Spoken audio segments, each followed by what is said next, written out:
E aí, bicho, chegamos num trecho aqui muito bonito também, bem escuro, com um pouco de água, um córregozinho, né? Chega a ser um riozão.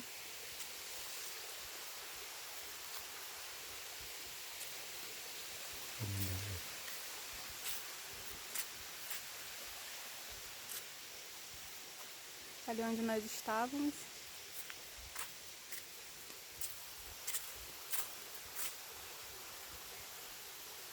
Mata bem fechada.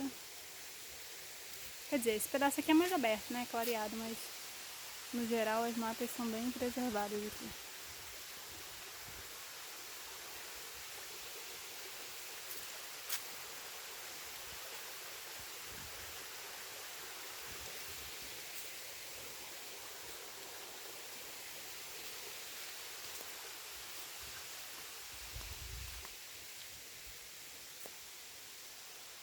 Muito bonito aqui.